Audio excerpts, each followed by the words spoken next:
and down, placing the forehead on the knees. Visualize Swamiji and perform Mahamudra Bandha. जानो परिललाटन्तो पश्चिमं ताणमुच्यते येन केन प्रकारेण सुखं धार्यं च जायते. The next asana is Marichi, is Ugrasana. Now raise back up and interlace the hands behind the neck. Lean forward as you place the forehead on the knees and the elbows outside of the legs. Visualize Kali and perform the Mahamudra Bandha. स्वपाणिभ्यां दृढं धृत्वा जानुपरि शिरोन्यसेत आसनोग्रमिदं प्रोक्तं भवेदनिलदीपनम्. Next asana is Marichi asana. Now pull one leg, placing the heel by the perineum and the knees up. Wrap the raised leg and lock the hands behind the back as you bring your forehead towards the knee of the stretched leg. Visualize the sage Marichi in your inner space. उत्तानपादं क्रौञ्चं च मरीचिं वीरभद्रकं नटराजं त्रिकोणं च सुप्ताङ्गुष्ठप्रसारणे. Next asana is Mahamudrasana. Now rest the raised knee on the ground as you hold the front stretched leg with both the hands. Place the forehead on the knee of the stretched leg. Perform Mahamudra Bandha.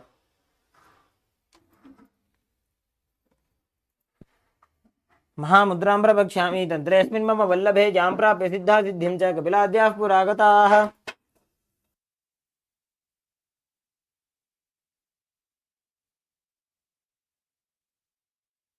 Asana is Marichi asana on the opposite side. Now stretch both the legs and pull the opposite heel towards the perineum. Wrap the raised knee with the hands and lock the hands behind the back. Visualize the sage Marichi. उत्तानपादं क्रौञ्चं च मरीचिं वीरभद्रकं नटराजं त्रिकोणं च सुप्ताङ्गुष्ठप्रसारणे.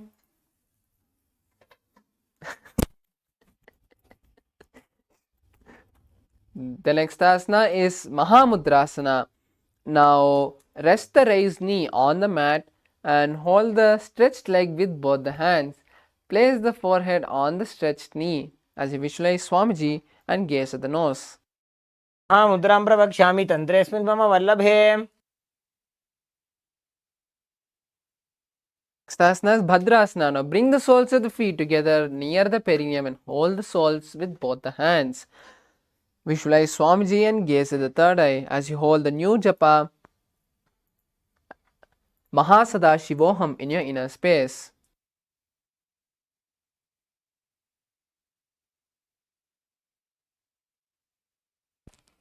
गुल्भौ दुर्षणस्यादः सीवन्त्याः पार्श्वयोः क्षिपेत्.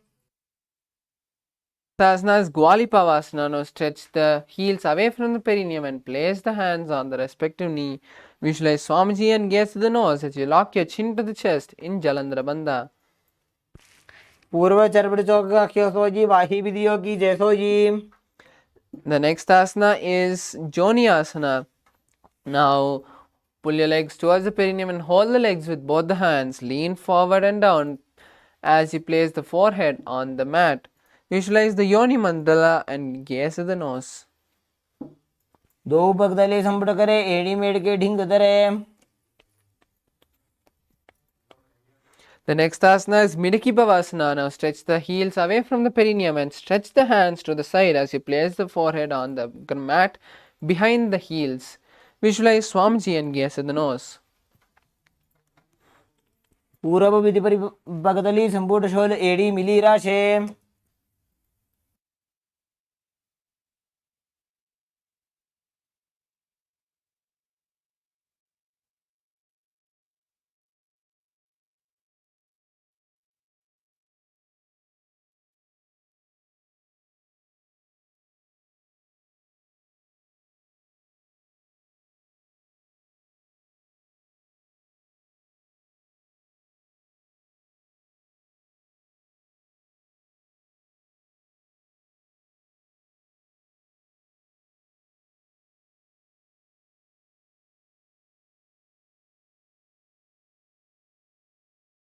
Next asana is Siddha Samadhi asana. Now place your hands underneath the shins and knees as you keep the palms facing upwards. Place the forehead on the mat in front of the soles as you touch the tip of the toes to the neck. Visualize Lord Surya and gaze at the nose. दो पगतली संपुट करे सोले मेढ आका में धरे. The next asana is Chinakipavasana. Now bring the soles of the feet back close to the perineum and place the hands on the feet, opening the feet like a book. Place the elbows on the knees and visualize Swamiji as you gaze at the nose. दो पगा की एड़ी धरती मगिवा मेढ लगावे. Next asana is Charapati Chokasana. Now place the hands on the respective knee and gently press the legs, the knees to the ground. Pull your stomach in and up in Uddiyana Bandha and visualize Swamiji as you gaze at the third eye. दो पगतली संपुट धारे आगा ने करे जा रे पसारे. Karupa has blessed you. Blessings. Desh. Bhairavasana. Next asana is Bhairavasana. Now place the toes on the ground and lift the heels up high. Keep the knees on the ground and the hands on the respective knee as you touch the thumbs to the index fingers in Bindu Mudra. Visualize Kalabhairavan, gaze at the third eye. गुल्फो संबीड जान्योन्यम व्युत्क्रमेणोद्धितं शनिः जानवो पार्श्वगतो हस्तो दण्डवद्भैरवासनम्. The next asana is Samanasana. Now place one heel by the perineum and lift the other heel towards the chest.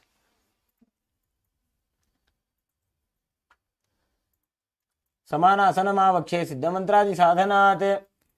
The next asana is Apanasana. Now place the raised knee on the respective shoulder. Stretch the opposite leg forward and up. As you place the hands by your side, visualize Swamiji and gaze at the third eye. केवलं पादमेकं च स्कन्धे चारोपि यत्नतः.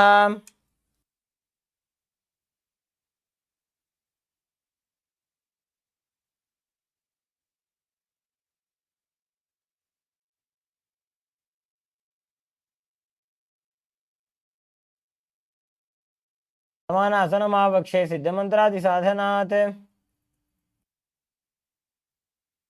Next asana is Apanasana. Now place the raised leg on the respective shoulder as you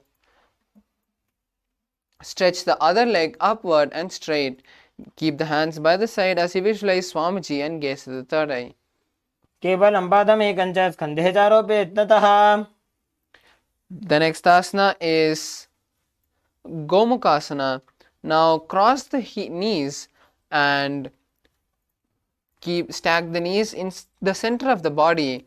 Place the hands on the top knee as you visualize the face of a cow and gaze at the nose. सव्ये दक्षिणगुल्फं तु पृष्ठपार्श्वे नियोजयेत्. दक्षिणे अपि तथा सव्यं गोमुखं गोमुखं यथा. Next asana is Anusuyasana. Now maintaining the same position, hold onto the toes of the opposite leg. Visualize yourself as Rishika Anusuya and gaze at the nose. Perform Uddiyana Bandha. सव्ये दक्षिणगुल्फं तु पृष्ठपार्श्वे नियोजयेत्. The next asana is Anusuyasana 2. Now interlace your hands behind the back as you lean forward, placing the nose on the ground. Visualize Rishika Anusuya and gaze at the nose.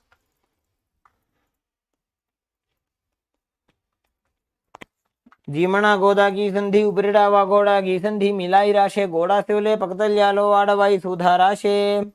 Next asana is Garudasana. Now place one heel by the perineum and the other foot flat with the knee to the chest. Place the hands on the respective knees as you visualize Lord Garuda and gaze at the nose. डाबो पग मोड़ी AD माहिलो Gulf मूल द्वारनी चाहिए. Next asana is Naradasana. Now sit on the heel which is touching the perineum and interlace the fingers outside of the head. Turn outside the raised knee and visualize yourself as sage Narada as you gaze at the third eye. पिष्टिज वाम पगतली केरी भूपरिता ही लगावे फेरी. Asana is Matsya Pitakasana. Now place the heel which was underneath the perineum on the opposite thigh. Hold the toes of the respective hand of the raised leg, and with the other hand wrap around the respective leg and hold the shin of the opposite leg. Visualize the Matsya, the fish avatar of Lord Vishnu, and gaze at the nose. वामेन वामाङ्गुष्ठन्तो गृहीतमध्य पीठकं योनि वामेन सम्पीड्य मेढ्रादुपरि दक्षिणम्. Next asana is Gomukasana on the opposite side. Now sit and cross the knees, stacking the legs and keeping the knees at the center of the body. Place the hands on the top knee as you gaze at the nose and visualize the face of a cow. Hold the new japa Om Nithyanandoham in your inner space. सव्ये दक्षिणगुल्भं तु पृष्ठपार्श्वे नियोजये दक्षिणे पितृता सव्यं गोमुखं गोमुखं यथा.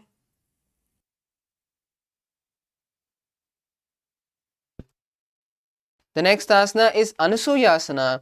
Now from Gomukasana, hold on to the opposite big toes as you visualize yourself as Rishika Anusuya and gaze at the nose.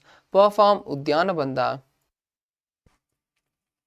दक्षिण कोटो नीचो ठाने बाबों ताके ऊपर आने. Asana is Anusuyasana 2 on the other side. Now interlace the hands behind the back and lean forward, placing the nose on the ground. Visualize Rishika Anusuya and gaze at the nose. जीमना गोदा की संधि उपरीडावा गोड़ा की संधि मिलाई राशे गोड़ा सिवले पकतल्यालो आड़वाई सुधा राशे. The next asana is Garudasana 2. Now sit on the ground with one heel against the perineum and the other foot flat on the ground with the knee towards the chest. Place the hands on the respective knees as you visualize Lord Garuda and gaze at the nose. तापोपकमोडी एडी माहिलो गुल्फमूल द्वारनी चाहिए. The next asana is Naradasana. Now place the perineum, place the heel which was next to the perineum and sit on the heel which was touching the perineum and interlace the hands behind the neck. Turn outside of the raised knee and visualize Sage Narada as you gaze at the third eye.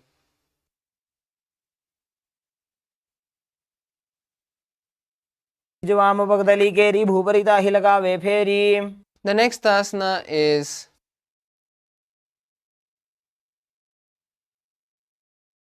Pitakasana. Now place the heel which was underneath the perineum on the opposite thigh. Now hold the shin of the opposite leg as you hold the toes of the raised leg. Visualize Matsya, the fish avatar of Lord Vishnu, and gaze at the nose. वामेन वामाङ्गुष्ठन्तो गृहीतमध्य पीठकं योनि वामेन सम्पीड्य मेढ्रादुपरि दक्षिणम्. Next asana is Matsyendrasana. Now place one foot on top of the opposite thigh and place the opposite foot on the ground on the far side of the opposite thigh. Twist and bring the elbow outside of the raised knee as you keep the raised arm by the neck and turn the head back, gazing to the third eye as you visualize the great sage Matsyendranatha in your inner space. उदरं पश्चिमाभासं कृत्वा दृश्यते यत्ततः नम्राङ्गं वामपादं हि दक्षजानुपरिन्यसेत्. The next asana is Kubhasana. Now from Matsyendrasana, stretch the raised hand and hold on to the opposite leg as you place the hand which was on the ground behind on the respective ear. Visualize yourself as a camel and gaze at the third eye. को गुण झोलो जाए. Asana is Matsyendrasana 2. Now place the hand which was touching the ear on the ground. Gaze backwards to the third eye and visualize the great sage Matsyendranatha. मत्स्येन्द्रपीठं जठर प्रदीप्तिं प्रचण्डरुक्मण्डलखण्डनास्त्रम्.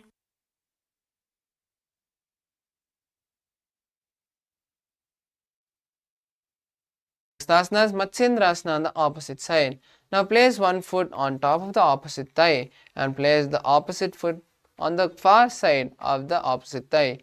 Twist and bring the elbows outside of the raised knee as you keep the arm by the neck. Turn the head back and gaze to the third eye as you visualize the great sage Matsyendranatha. उदरं पश्चिमाभासं कृत्वा तिष्ठति यत्ततः नम्राङ्गं वामपादं हि दक्षतानुपरिन्यसेत्. The next asana is Kubhasana. Now hold the opposite leg with the raised hand and place the hand which was on the ground on the respective ear. Visualize a camel and gaze at the third eye. आसन को गुण झोलो जाए. Next asana is Matsyendrasana 2. Now place the hand which was touching the respective ear on the ground. Visualize yourself as Matsyendranatha and gaze at the third eye. मत्स्येन्द्रपीठं जठर प्रदीप्तिं प्रचण्डरुक्मण्डलखण्डनास्त्रम्. The next asana is Padmasana. Now place the legs on the opposite thighs and keep the hands on the respective knee. Visualize Lord Shiva and perform Mahamudra Bandha as you gaze at the nose. आसनं द्विविधं प्रोक्तं पद्मं वज्रासनं तथा ऊर्ध्वोरुपरि चेत् धत्ते उभे पादतले यथा. Next asana is Padmasana 2. Now hold on to the respective toes as you visualize Goddess Parvati and gaze at the nose. उत्तानौ चरणौ कृत्वा संस्थाप्योपरि जानुनोः. The next asana is Kukutasana. Now insert the hand through the gap of the thighs and calves. Lift the body off the ground as you visualize yourself as a rooster. Hold the new japa Om Nithyananda Mahasadaशिवोहम and perform Sahaja Kumbhaka. पद्मासनं सुसंस्थाप्य नान्वोरोरन्तरे करौ निवेश्य भूमा वासिष्ठे द्व्योमस्तकुक्कुटासनः. Next asana is Bhaddakeki asana. Now from Padmasana raise onto the knees and place the hands on the ground with the palms facing the body. Slowly lean forward, placing the navel on the elbows and slowly lift the legs off the ground. Visualize Swamiji. धरामष्टभकरद्वयेन तत्कोर्परि स्थापिता नाभिपार्श्वः. Next asana is Mayurasana. Now come to a kneeling position and place the palms on the ground facing towards the body. Place the navel on the elbow as you slowly lift the legs off the ground. Balance on the hands and visualize a peacock. अथ पक्षे Mahadev मयूरासनमुत्तमम्. Next asana is Makarasana. Now lie on the stomach and spread the legs wide with the toes pointing sideways. Interlace the hands behind the neck and visualize yourself as a crocodile. सचेते हृदयं निधाय भूमौ च पादौ च प्रसार्यमानो शिरश्च धृत्वा करदण्डयुग्मे देहाग्निकारमकरासनं तत्.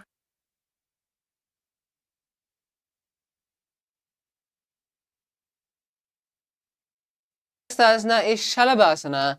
Now place the hands by the chest and lift the legs off the ground. Balance on the abdomen as you visualize yourself as a locust. अध्यासशेते करयुग्मवक्षो भूमिमौष्टभ्यकरयोस्तलाभ्याम्. Next asana is Ushtrasana. Now hold the respective leg with the hands and pull them down beside the hip. Visualize yourself as a camel. अध्यासशेते पदयुग्मव्यस्तं पृष्ठे निधायापि धृतं कराभ्याम्. Next asana is Dhanurasana.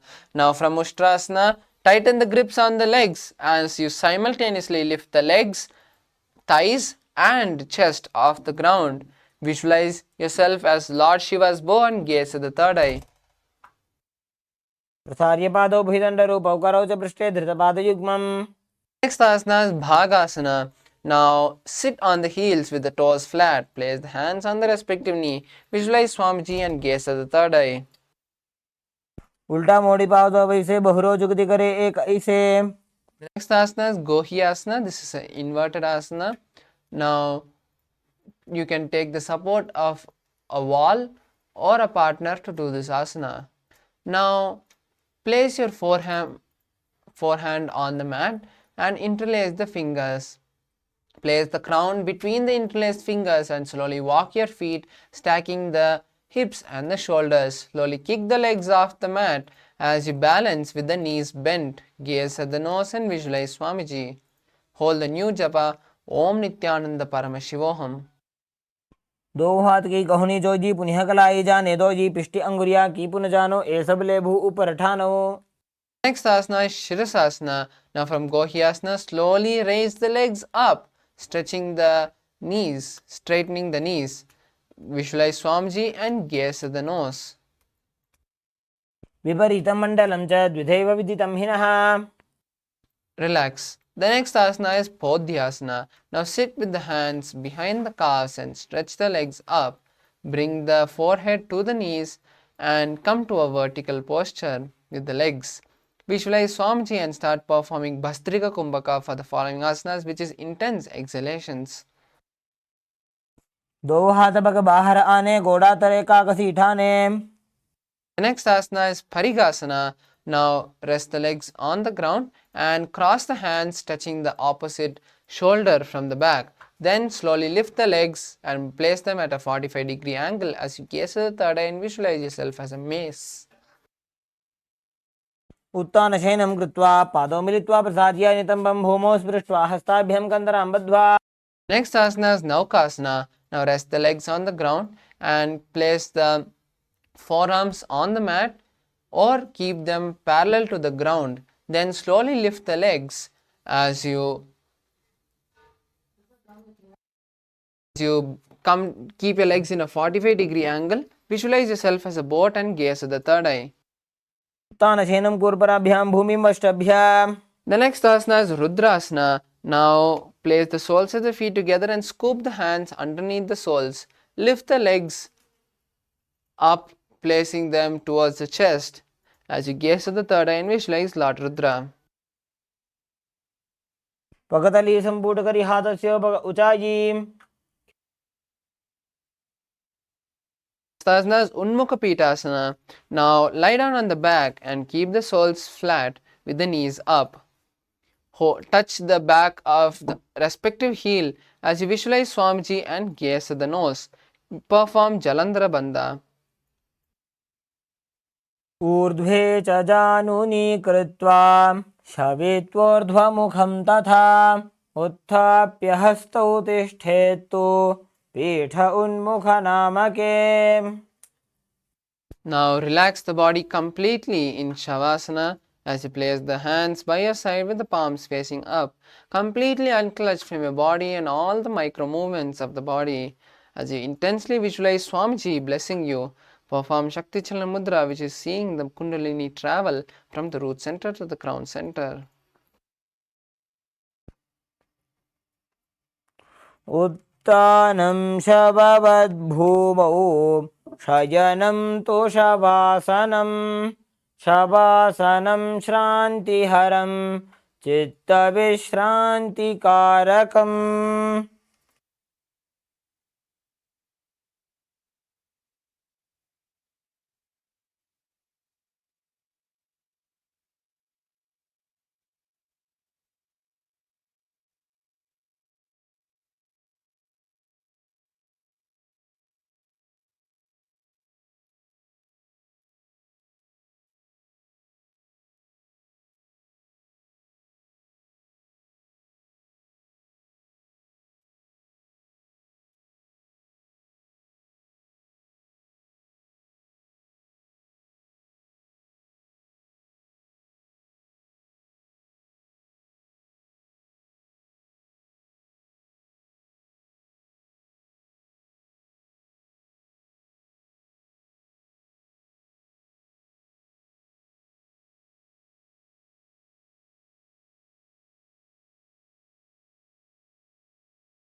slowly come back to your body.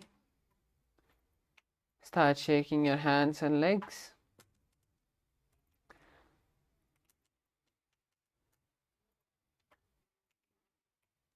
Bring slowly your legs to the chest as you wrap them around with the hands and rock from side to side. Now slowly come to a seated position. We have successfully finished now the first 108 asanas.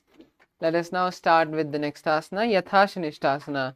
Now be in a comfortable seated position.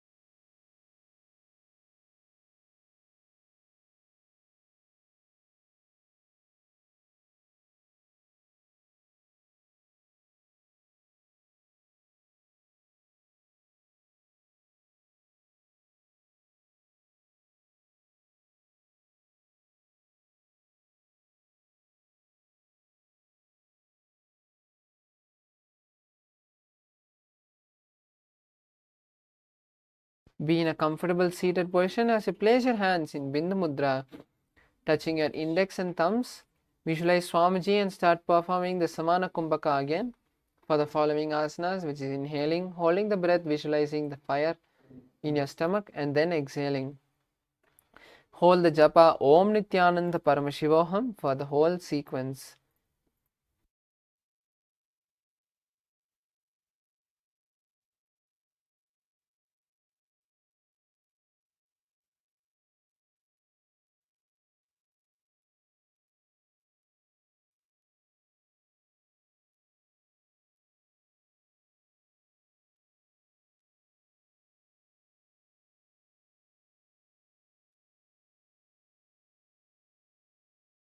पर्यङ्कं तत्समाख्यातं यथसंसं यथा स्थितिः.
The next asana is Mukta Samasana.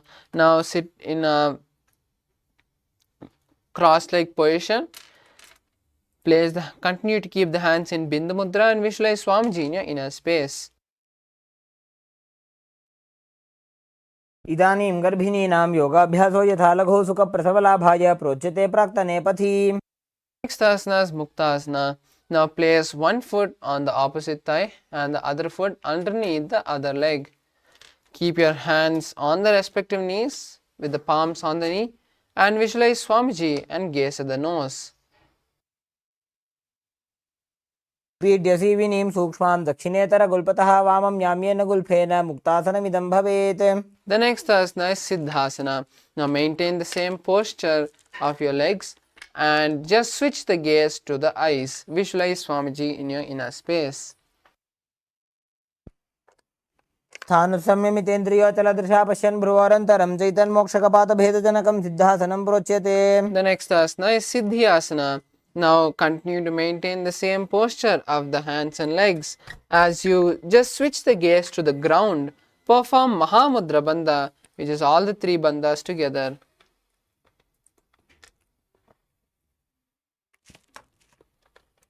वामपादके इडीजानो श्रीमणिमथितासुकोठानो. The next asana is Rudrasana too. Now keep the legs in the same position as you just roll the hands up into Bindu Mudra. Gaze at the third eye and visualize Lord Rudra. वामचरण परिदक्षिण राखे एकजुगति ऐसे विधि राखे. The next asana is Santadunasana. Now maintain the same position of Rudrasana as you just switch the gaze to the nose. Visualize yourself as the embodiment of tranquility and unshakable nature. आसन की गुण मन की चंचलता मीटे.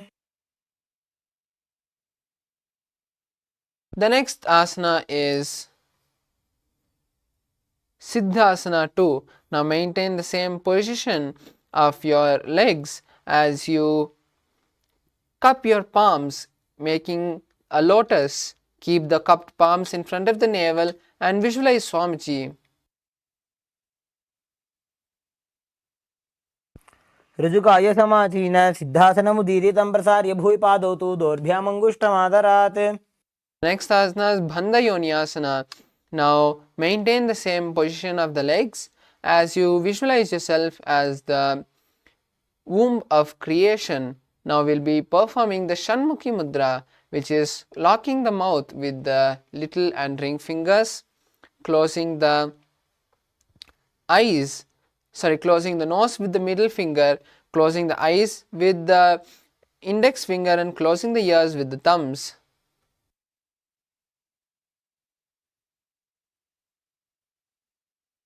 तत्र मध्ये महादेव बन्धयोन्यासने शृणु यत्कृत्वा अमरो धीरो भवत्येवेह साधकः.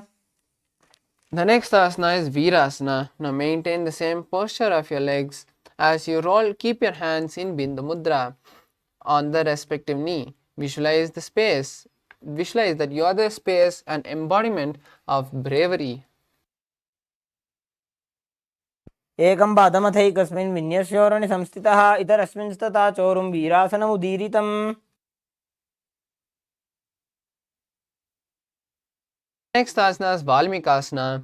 Now maintain the same position of the legs as you continue to keep your hands in Bindu Mudra.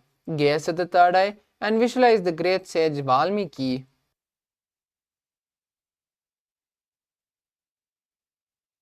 पग की पगतली पुनी एड़ी है जो ज. Next asana is Joni Mudrasana. Now maintain the same position of the legs and just place the palms on the respective knee. Visualize the Yoni Mandala as you gaze at the nose.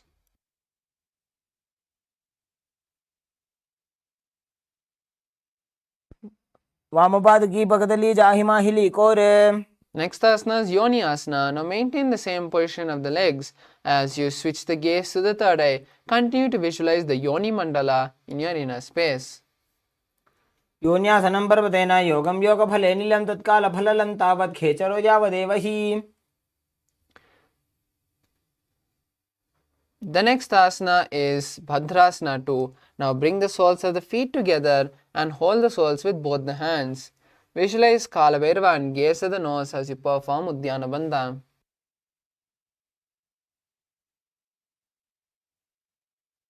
गुल्फौ च वृषणस्यादः सीवन्त्याः पार्श्वयोः क्षिपेत्. Next asana is Aghorasana. Now keep the soles of the feet together and place the left hand on the left knee. Now with the right hand cover the mouth as you start performing the Abhyantara Kumbhaka, which is inhaling through the left nostril and holding the breath, then inhale through the right nostril and hold the breath, then exhale through the left nostril. Gaze at the third eye and visualize yourself as an Aghori as you start performing Kechari Mudra, which is turning the tongue up and touching the back of the throat with the tongue for the next few asanas. पूर्व कहो भिश्रिका जोजी वाही विधि जोगी जैसो जी. The next asana is Kaneri Pavasana. Now place your elbows on the soles of the feet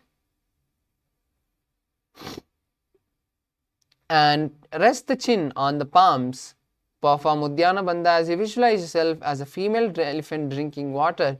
Gaze at the nose and start performing Rechaka Kumbhaka for the following asanas, which is exhaling completely, holding the lungs empty for a comfortable period of time and then inhaling again.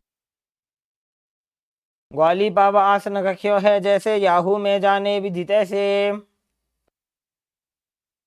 Next asana is Parasana. Now sit with the legs raised and insert the arm between the thighs and calves. Interlace the fingers and then lift the feet off the mat. Visualize yourself as visualize Swamiji and gaze at the nose.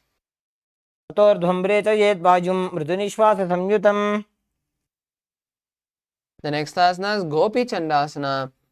Now keep the soles of the feet together and hold the feet with both the hands. Lift the feet and pull them towards the chest as you visualize yourself as a king. Gaze at the nose.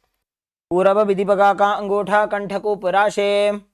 The next asana is Udharasana. Now keep the soles of the feet together on the ground and scoop the hands from underneath the legs. Then lift the legs and pull them towards the chest as you rest the chin on the toes. Visualize your body free from defects and gaze at the nose.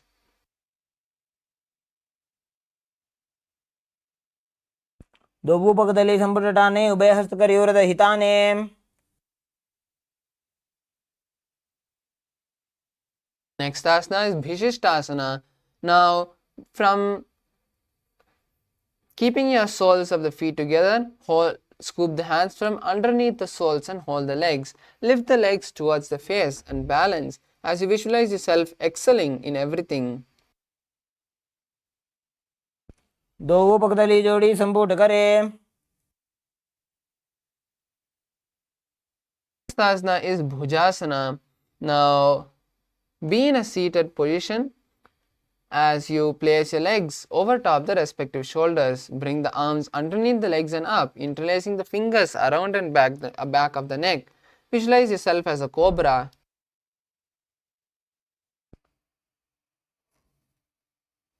शिरासनं तो विज्ञेयं कक्षासनम् अतः परं ग्रीवासनं च परमं भुजासनमिहोच्यते. The next asana is Kalyanasana. Now maintain the legs above the respective shoulder as you bring the elbows under the knees and wrap them around the back. Gaze at the nose as you visualize a beautiful goddess in your inner space. दो हाथ पगमी च आने तिनको घोड़ा नीचे ठाने. The next asana is Sankatasana. Now place the left knee on the mat and the left foot flat. Sit on the left heel. Now raise the right leg and place it over top the left as you bring the right heel to the left hip. Place the hands on opposite knees as you visualize a swan and start performing the Ujjayi Kumbhaka, which is inhaling and exhaling, making an ocean-like sound. वामपादं चितेर्मूलं सन्यस्य धरणीतले पाददण्डेन यां येन वेष्टयेद्वामपादकम्. The next asana is Dhenukasana. Now from Sankatasana, slide the heel from underneath the perineum and keep it on the side of the hip. Place the hands on the top knee as you visualize a cow in your inner space. Pull your stomach in and up in Uddiyana Bandha.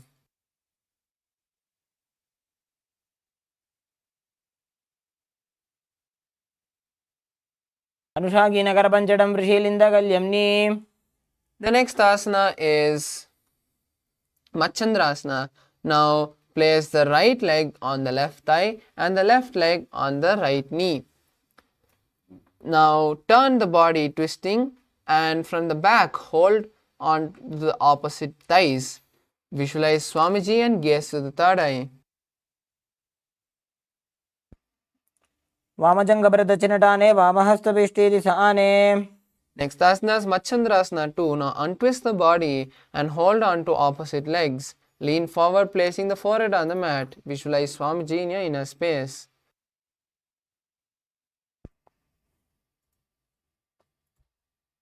Prathamaji Manocharna Joji Vamajangabharira Kesoi.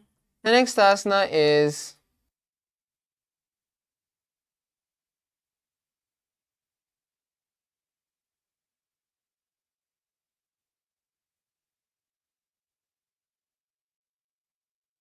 Machandrasana 2.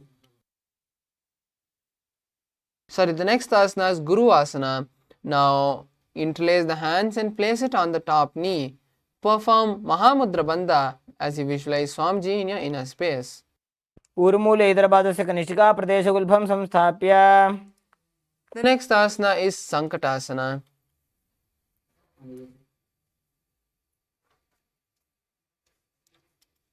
On the other side. Now with the knee. Now place the right knee on the mat and sit on the right heel. Now raise the left leg over top the right leg and bring the left leg to the right hip. Place the hands on opposite knee as you visualize as you visualize a swan in your inner space. Amapadam Jiter Moolam Sanyasya Dharanitale. The next asana is Dhenukasana. Now from Sankatasana, slide the right heel to the left hip. Keep the hands on top of the top knee as you visualize a cow and perform the Uddiyana Bandha. Anushagi Nagarapanjadam Vrishilindagalyamni. The next asana is Machandrasana. Now place the left foot on the right thigh and the left foot on the right knee. Place the hands behind the back and hold the right thigh. Twisting the body, hold on to opposite thighs as you visualize Swamiji and gaze at the third eye. Vamajangabharadachinatane Vamahastapishti Saane. The next asana is Machandrasana 2.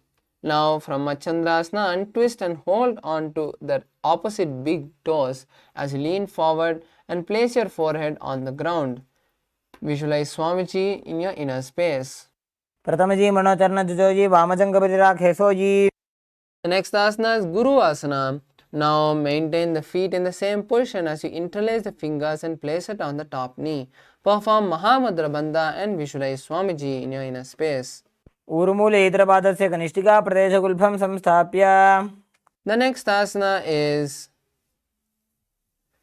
Pashvasana.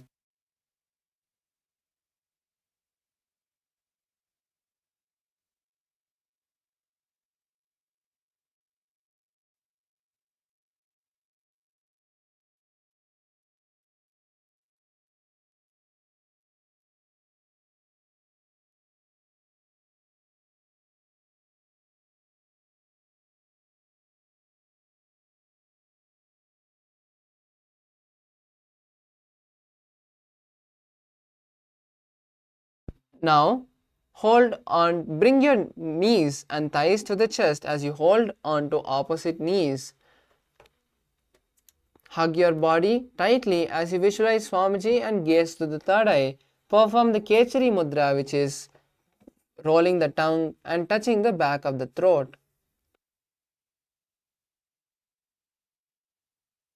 Padatale Bhuvo Nidhaya Jana Nivrasi Nidhaya.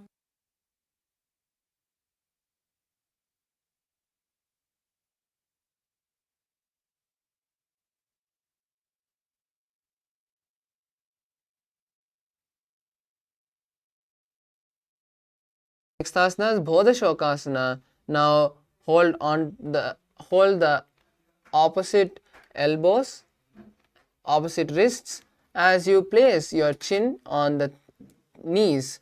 Visualize being in a bliss, abode of bliss as you gaze to the nose and perform Kechari Mudra. दोवो पगदली भूपरिधरे korma हिलिये से करे. The next asana is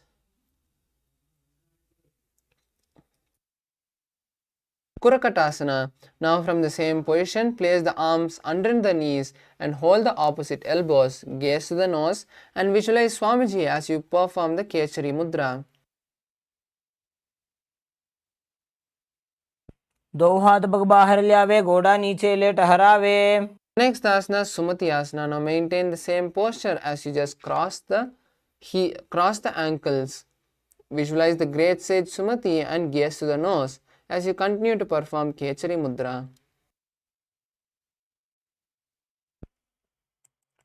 मूलद्वारी धरती परिठाने डाबा पग परितच पदाने. The next asana is Dandasana. Now from a seated position, extend the legs straight. Keep the arms above the head with the elbows straight, fingers interlaced and the palms facing outside. Engage all the three bandhas in Mahamudra Bandha as you visualize Swamiji and gaze to the nose. Continue to perform Kechari Mudra. इदानीं गर्भिणीनां योगाभ्यासो यथा लघु सुख प्रसवलाभाय प्रोच्यते प्राक्तने पथि. The next asana is Arambhasana. Now lean forward and down, placing the forehead on the knees and holding the legs with the hands. Visualize Swamiji and perform Nadi Shodhana Kumbhaka, which is inhaling and visualizing the prana traveling from the root center to the crown center. दोवो पग मिलिवा पसारी पगा का अंगूठा पकड़ी लीला टकोड़ा लगावे. The next asana is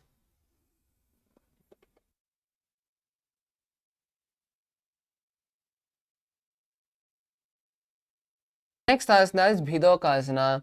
Now lean forward and down and lift your knees slightly up as you insert your hands underneath the knees.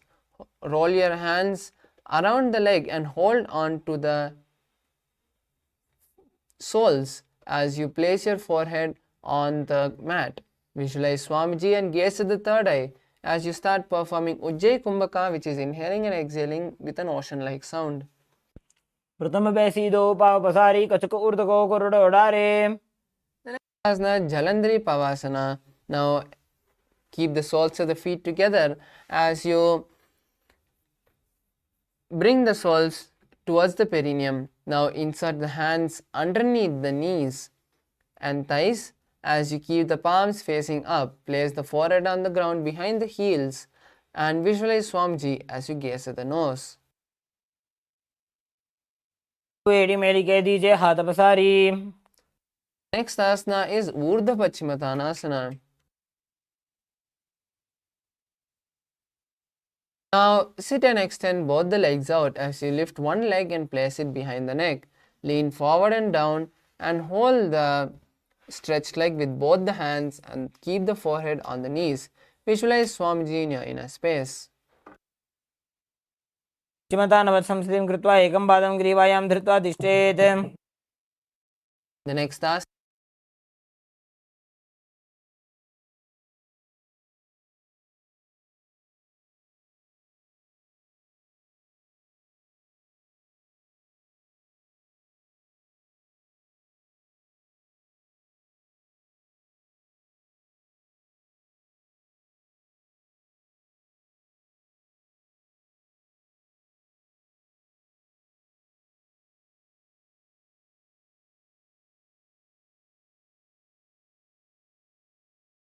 उत्तानशयने एकैकं Pai ग्रीवायां विन्यस्य. The next asana is Ankushasana. Now from Anantasana, rest on the elbow of the hand holding the foot. Concentrate on the prana moving from the root center to the crown center in Pratyahara Kumbhaka and gaze at the nose. Visualize Swamiji in your inner space.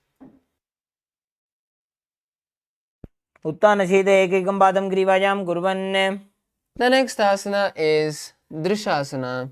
Now lie down on the back and bring the knee to the chest. Encircle the thighs and calves with the arm as you roll from left to right.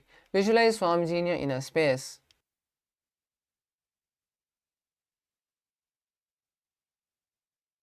उत्थानशयनं जानुनि हृदयवष्टम्भ जङ्घासहितो ऊरुनिकरध्वजे बद्ध्वा. The next asana is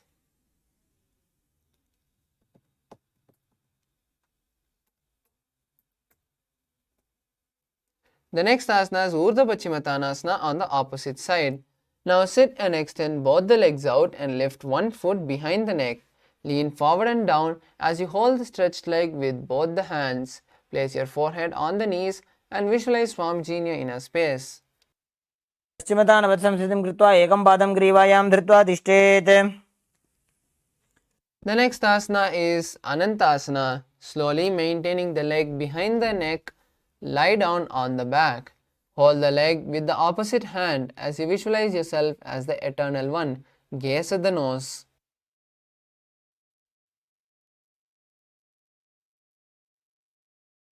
उत्थानशयने एकैकं Pai ग्रीवायां विन्यस्य. The next asana is Ankushasana. Now from Anantasana, rest on the elbow of the hand holding the foot. Concentrate on the prana moving from the root center to the crown center as you visualize Swamiji and gaze at the nose.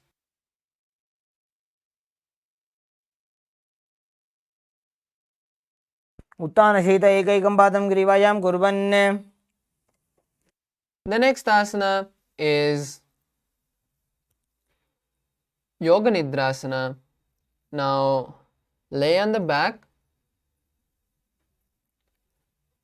as you slowly place one leg behind the neck at a time. Visualize Swamiji and gaze at the nose. पादाभ्यां वेष्टयेत् कण्ठं हस्ताभ्यां पृष्ठबन्धनं तन्मध्ये शयनं कुर्यात् योगनिद्रा सुखप्रदा.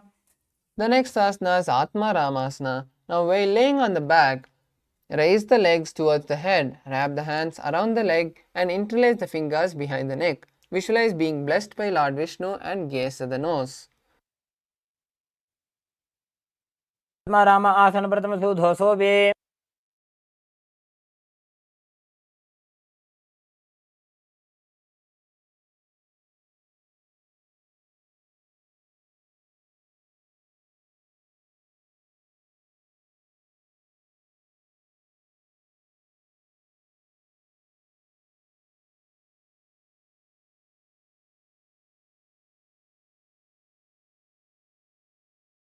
The next is Kochikasana. Now lay on the back with the knees to the chest. Keep the soles facing up as you extend the arms sideways. Gaze to the third eye as you visualize Swamiji in your inner space. दो हाथ सीधा सा करे 300 बेसपा करे. The next asana is Jatara Parivritti 1, 2 and 3. This is a sequence of 6 asanas we'll be performing continuously. So now visualize Swamiji in your inner space. Now lie on the back with the knees to the chest. Keep the arms to the side at the shoulder level. Jatara Parivritti 1. Bend one knee to the ground and keep the other leg extended. Now Jatara Parivritti 2. Keep both the knees bent to one side. And Jatara Parivritti 3. Keep both the legs straightened to one side and hold the legs with the hand on that side. Turn the head to the opposite side of the legs. Now we'll perform Jatara Parivritti on the other side. Now bring both the legs back to the chest and continue to keep the arms to the side at the shoulder level. Jatara Parivritti 1. Now bend one knee to the ground and keep the other leg extended straight. Now Jatara Parivritti 2. Keep both the knees bent to one side. Jatara Parivritti 3. Keep both the legs straightened to one side and hold the leg with the hands. Keep the head in the opposite direction of the legs and visualize Swamiji. परिवृत्ते कुक्षि भागे त्रिदाहि परिकीर्तितः बद्धकोणं सुप्तकोणम् ऊर्ध्वकोणमथापि च. Who's calling?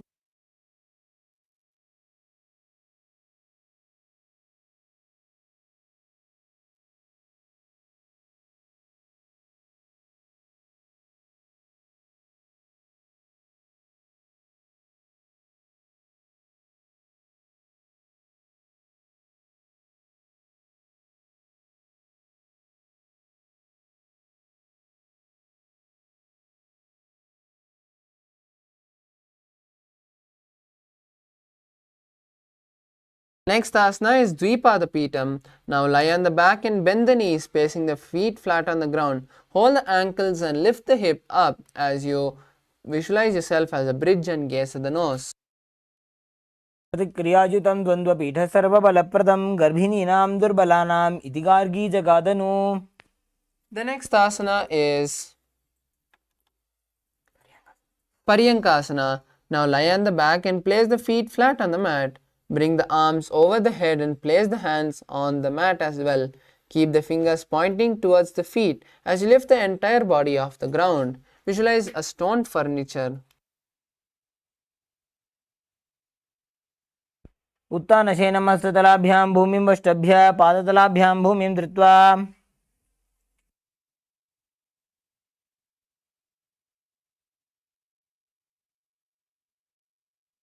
Next asana is Shvottanasana. Now lie on the back and keep the knees to the chest. Hold the hands to the respective shoulder and move the hips in a circular motion. Visualize you are a dog playing on its back. शवच्छरीरं संस्थाप्य जानुनी सम्मील्य नाभोवाणिज्यम्.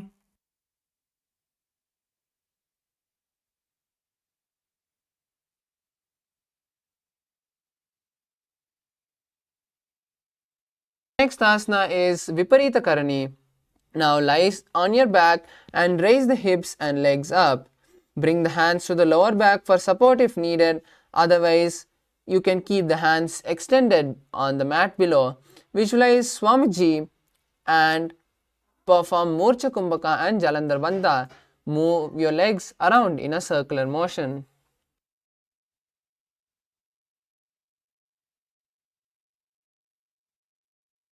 तले सशिरोद्धत्वा घेनये चरणद्वयं विपरीतकृतिश्चैषा सर्वतन्त्रेषु गोपिता.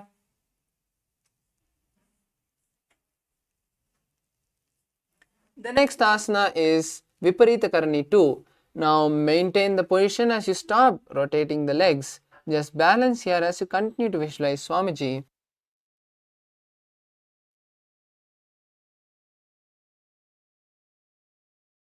करणी विपरीताख्या सर्वाधिव्याधिनाशिनी नित्यम् अभ्यासयुक्तस्य जाठराग्निविवर्धनी.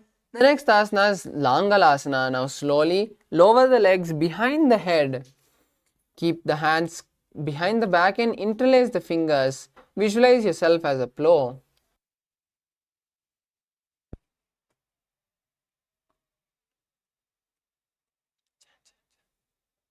नरकासने स्थित्वा नासिकाप्रदेशे भूमौ पादपृष्ठे स्थाप्य. The next asana is Shaita Paschimottanasana. Now lay on the back with the legs over the head. Keep the toes pointed to the ground and the thighs and chest towards the body. Hold the toes and visualize Paramashiva as you continue to perform Jalandhara Bandha. तानं शयित्वात् कुर्वीत शयितपश्चिमतानकम्.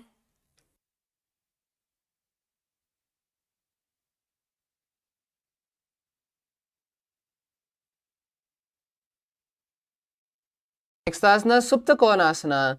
Now maintain the same position as you now slowly open your legs wide apart. Visualize Swamiji in your inner space.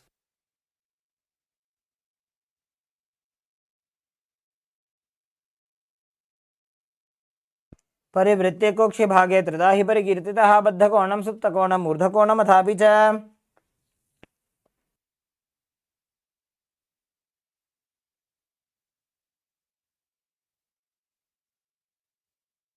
Asana is Chakrasana. Now bring the legs over top the head and the toes on the ground. Hold the ankles, keeping the knees straight and roll backwards onto the back, keeping the legs straight. Visualize yourself as a wheel. शवासनस्तद्वौ पादौ कुर्यान्मस्तकतः परो व्युत्क्रमेण ततः शीघ्रम् एतत् सर्वस्य साधनम्.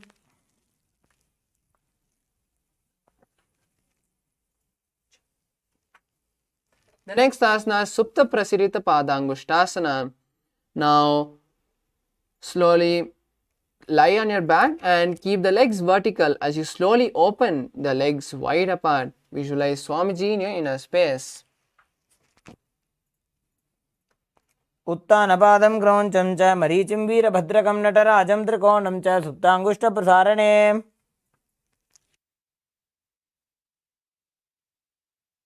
Asana is Supta Padangushtasana. Now just slowly bring the legs back together from Supta Prasarita Padangushtasana. Visualize Swamiji in your inner space.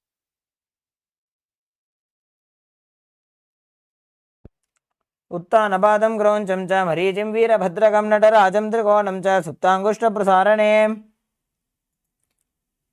The next asana is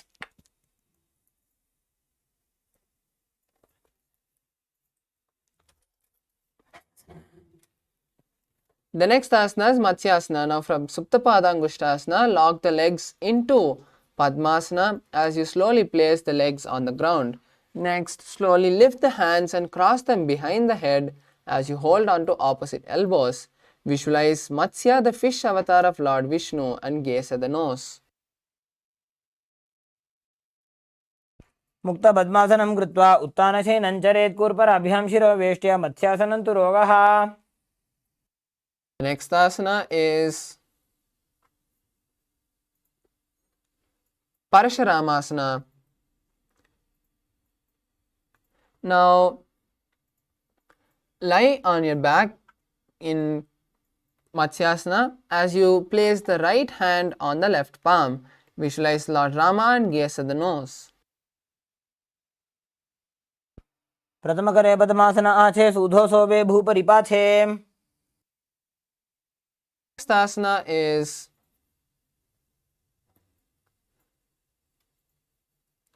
Sarvangasana. Now while laying on the back,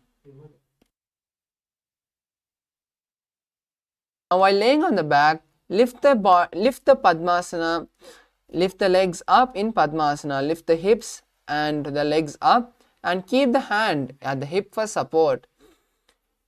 Tuck the chin to the chest and visualize Swamiji as you gaze at the nose. अथवा क्षेत्र संक्षेपात् सर्वांगासनम् उत्तमम्। Next asana is Vrishchikasana. Now lay on the back with one foot on the opposite thigh. Lift the other knee towards the head and extend both the arms up above the head. Hook the fingers forward and gaze to the third eye as you visualize yourself as a scorpion. प्रथमशयन सूधो शीर्षकेशिकी सन्धि सुदाखे। Next asana is Vrishchikasana on the other side. Now lay on the back and place the foot on the opposite thigh. Lift the other knee towards the head and extend the arms straight, hooking the fingers forward. Visualize a scorpion and gaze at the third eye.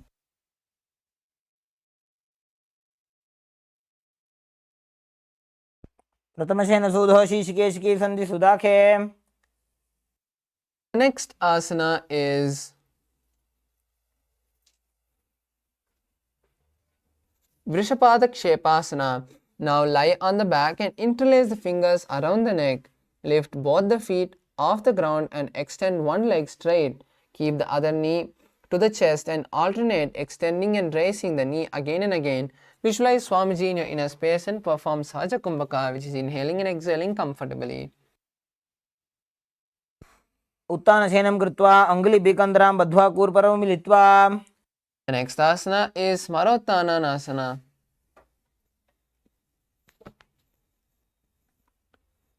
Now lie on the back and lift one leg and touch the knee to the ear, to the respective ear. Visualize Swamiji in your inner space. श्रोतानवत्संस्थितिः कृत्वा जानुद्वयं पर्यायेन कर्णयोः संस्पृशेत्।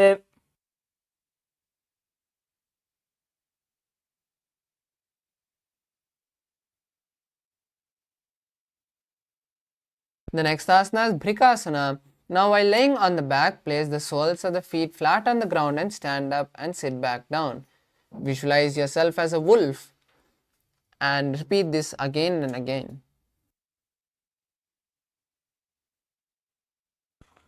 अथ उत्तानशयनं कृत्वा पादतलाभ्यां भूमिं धृत्वा उत्तिष्ठेत् वृकासनं भवति।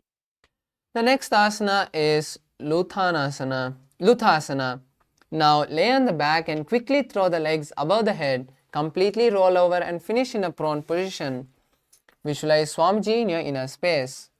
अथ उत्थानशयनं पादौ शिर उल्लङ्घ्य भूमौ स्थापयित्वा निब्जं भूयात् निब्जं शयनम्. The next asana is Saratasana. Now lie on your belly with the toes extended. Keep the hands on the ground by the shoulders. Visualize yourself as a chariot as you start to perform Saratasana, which is contracting the lips and making a flute-like sound while inhaling. शयनं कृत्वा नाभिं भूमौ निधाय सम्बद्धस्ताभ्यां भूमिमष्टभ्य.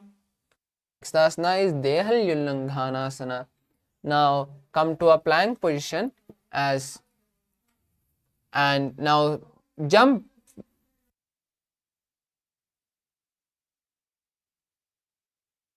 forward and back, keeping the legs between the palms. Visualize yourself going beyond the body and mind.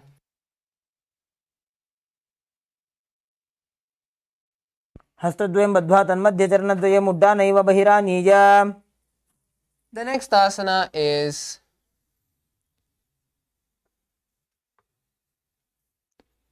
Jatyasana. Now from a standing position, bend forward and place the hands on the mat. Start walking on all fours as you visualize yourself as a 60-year-old elephant.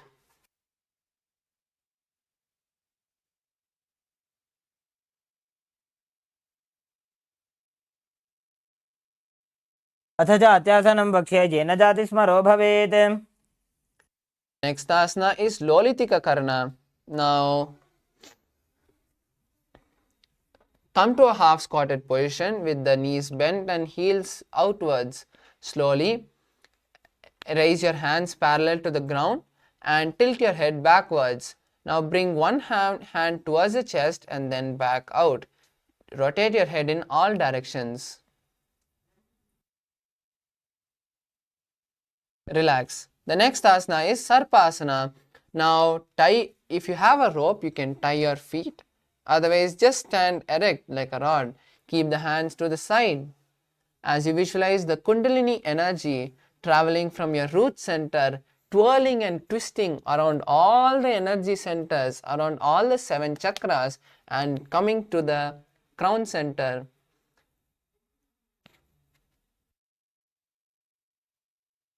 अथ सर्पासनं वक्ष्ये वायुपाणाय केवलं शरीरं दण्डवत् तिष्ठेत् रज्जुबन्धस्तु पादयोः.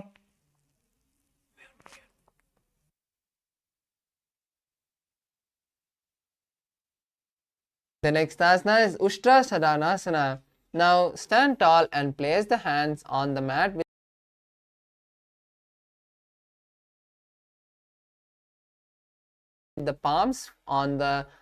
with the back of the palms on the mat.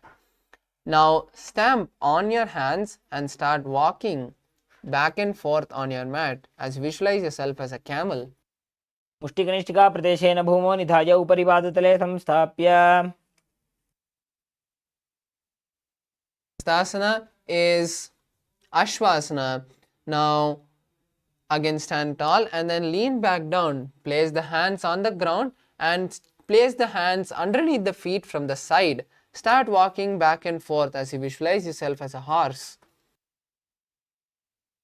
मुष्टिकनिष्ठिका प्रदेशेन भूमौ निधाय उपरि पादतले संस्थाप्य. The next asana is Kapotasana. Kapotanitakasana. Now stand straight with the feet together.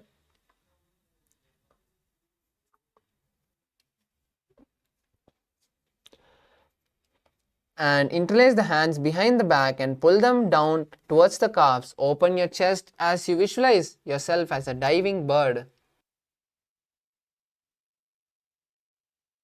पादतले भूमौ निधाय पृष्ठभागेन हस्तौ जङ्घापर्यन्तं नीत्वा. Next asana is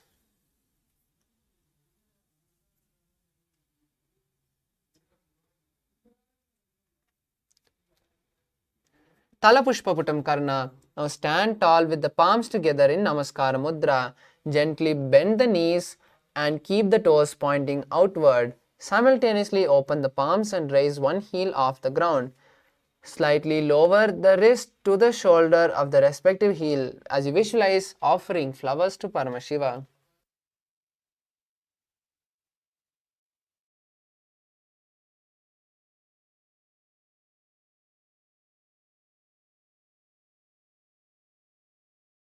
Forming the horn of the rhinoceros. Visualize yourself as a rhinoceros and gaze at the nose. सरतमासनं कृत्वा पादतलाभ्यां भूमिं धृत्वा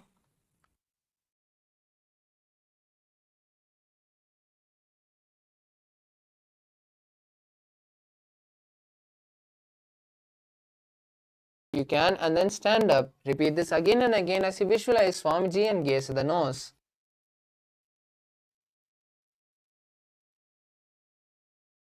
पुनः उत्थातव्यम् असितव्यम् इति उत्थानोत्थानं भवति. The next task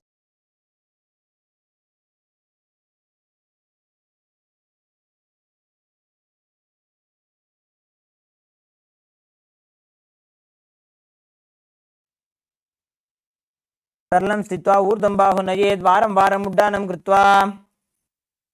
Next asana is Uchir Shakasana. Now, from a standing position, pull the sole of the foot towards the belly. With the other leg, sit down and stand as you alternate on both sides. Visualize Swamiji and gaze at the nose. एकैकं पादतलं कुक्षौ निधाय तिष्ठेत् उत्थिर्षकं भवति. The next asana is Parshvajanukarna. Now stand and keep one leg slightly bent with the toes pointing to the side. Bend and lift the opposite knee towards the chest as you point the toes downwards. Keep the arm holding the knee with the hands pointing outward closed into a fist. Let the opposite hand hang down on top of the thigh with the wrist twisted and the fingers pointing towards the body.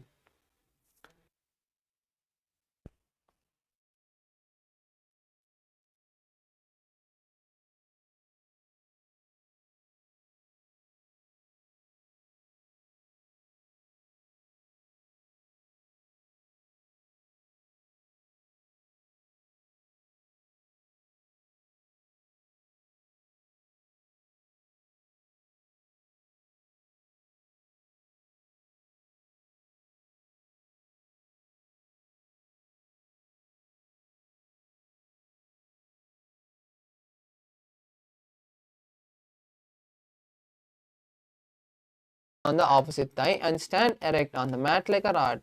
Keep the hands to the side.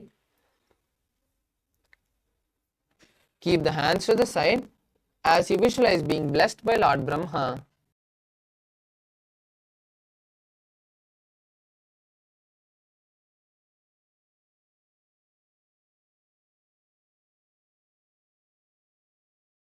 Garudasana. Now stand tall and wrap the left leg over and around the right knee. Tuck the left toe to the other side of the right calf as you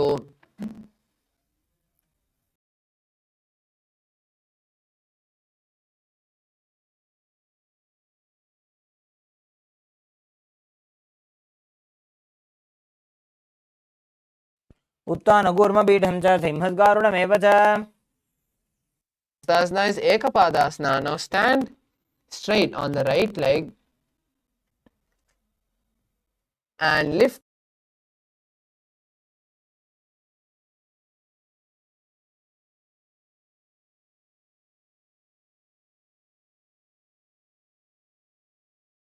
the next asana is Dhruvasana. Now stand on the right leg and hold the big toe of the left foot. Straighten the leg out to the side as you rotate your body quickly on the standing.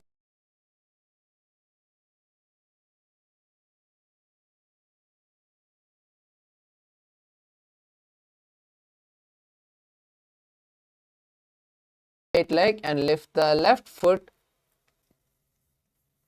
behind the neck and stand tall. Alternate sitting and standing as you visualize Lord Vishnu taking 3 steps.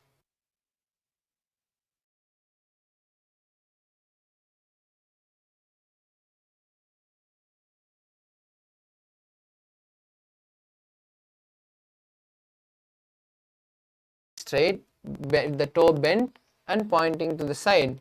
Keep bend and lift the opposite knee towards the chest, pointing the toe downward. Keep the arm holding the knee and the hand pointing outwards.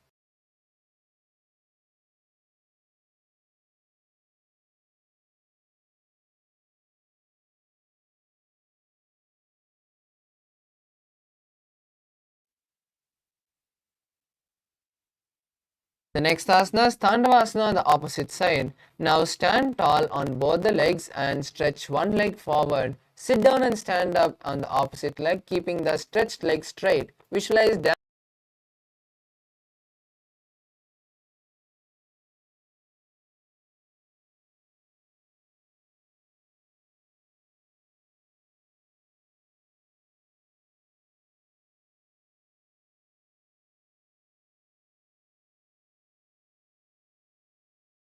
And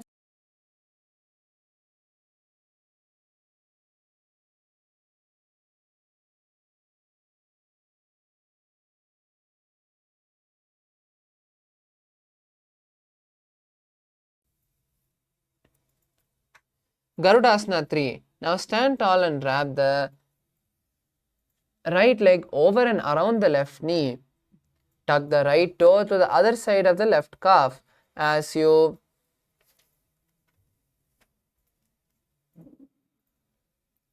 simultaneously cross the right arm below the left arm. Bring the palms together and visualize yourself as Lord Garuda.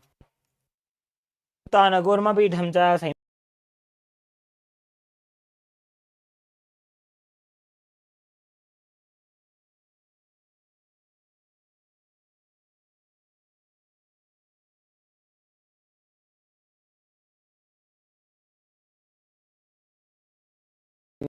Your inner space.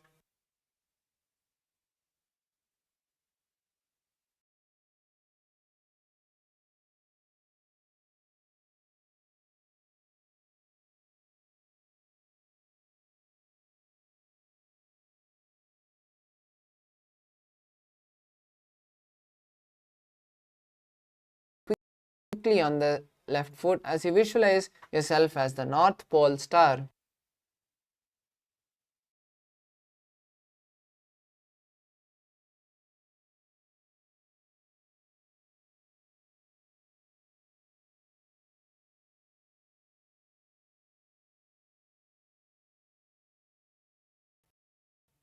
ग्रीवायां पादं संस्थाप्य स्थातव्यम् उत्थातव्यं त्रिविक्रमासनं भवति The next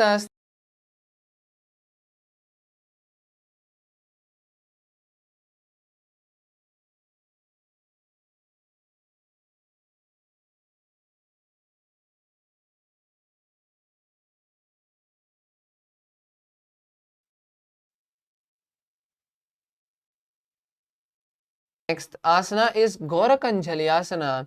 Now stand erect and then bend.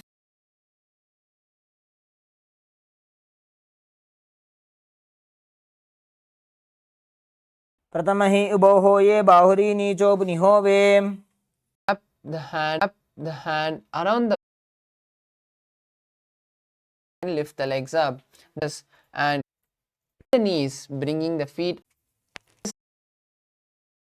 on a bandha. Keep the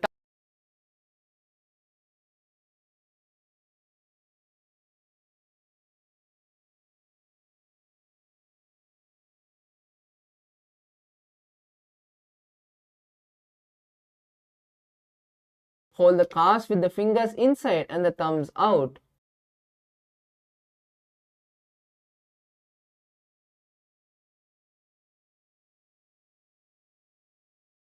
AD संपुट करे 16 मूलद्वार इधर इधर है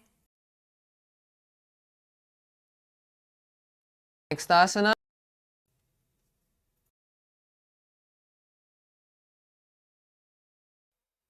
Visualize yourself. मेरुदंडग्रंथि दाढ्य संविभादयि शुपुमान् The next asana, having a boon from Paramashiva, gaze to the nose. The toes tucked, lean forward and bring the elbows to the mat.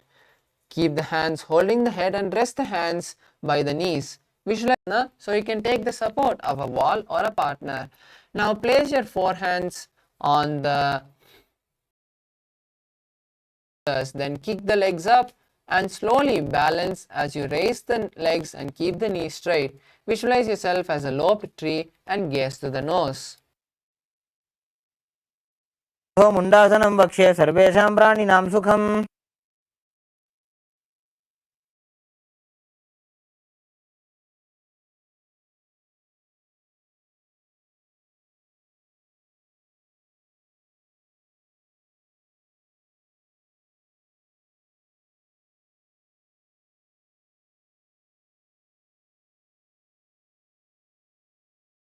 Lift the thighs, arms and chest off the ground and visualize yourself as a locust.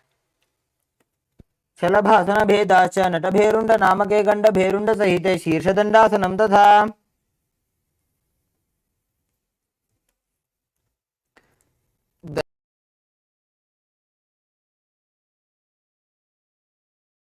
Now lie on the stomach and hands by the side. Lift the legs over the head and slowly place the feet on the mat in front of the chest down to the navel.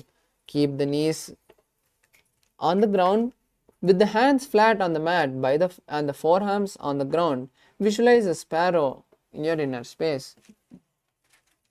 कूर्परपर्यन्तो हस्तो धरामोष्टभ्याम्.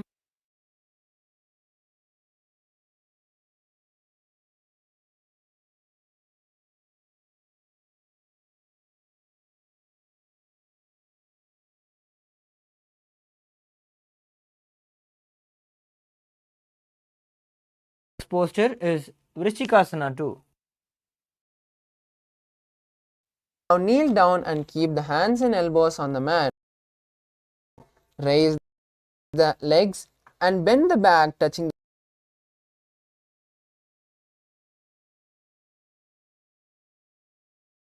the feet on the head. Lift your chin and hold as you visualize yourself as a scorpion.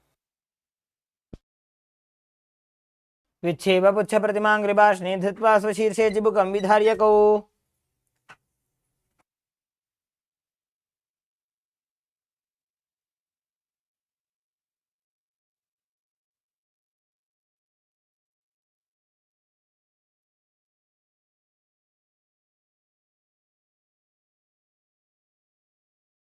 Now place the perineum down on the right heel and keep the left foot outside of the hip. Place the ankle to the side and place the hands on the mat. Visualize yourself as a bull and start performing the Antaranga Kumbhaka, which is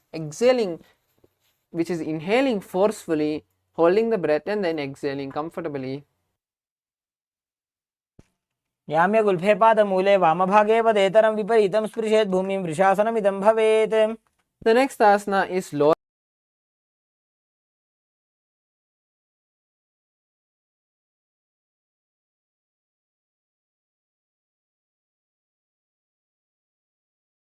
balance above the mat and visualize Swamiji in your inner space. लोलासनं सदा कुर्यात् वायुलोलापघातनात्. The next asana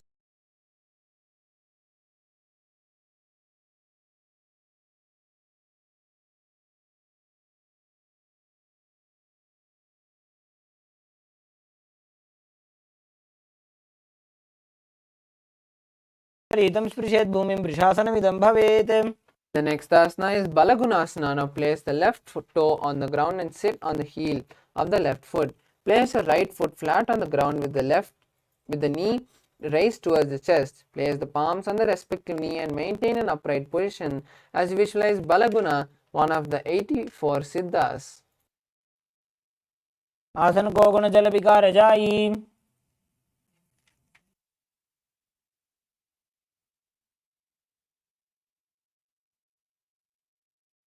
Next asana is Grahasana. Now squat with the feet flat on the mat and bring the elbows under the thighs. Wrap the hands around the shins and hold the ankles from outside.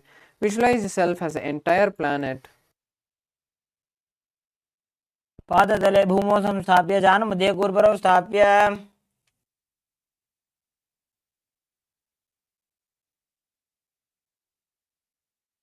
Next asana is Balagunasana. Now place the toe right toes on the ground and sit on the heel of the right foot. Place the left foot flat on the ground with the knee raised towards the chest. Place the palm on the respective knee and maintain an upright position as you visualize Balaguna, one of the 84 Siddhas in your inner space. The next asana is Utkatasana. Now squat on the toes with the heels up and the knees off the mat. Place the perineum on the knees and hold the respective knee. Keep the spine straight and visualize Swamiji in your inner space.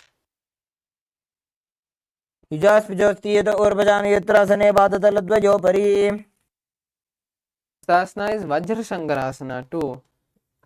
Now sit on the toes with the perineum on the heel and the soles together. Keep the knees wide and off the ground as you hold the opposite elbow behind the back. Visualize Swamiji in your inner space.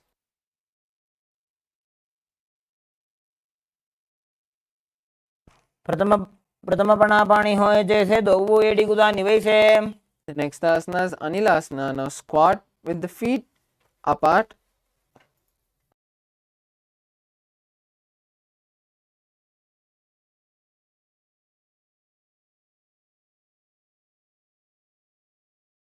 Place the palms down and the arms straight with the elbows at the navel.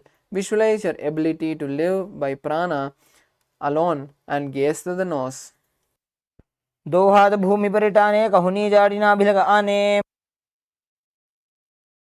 asana is Padukasana. Now stand up tall and place the back of the hands on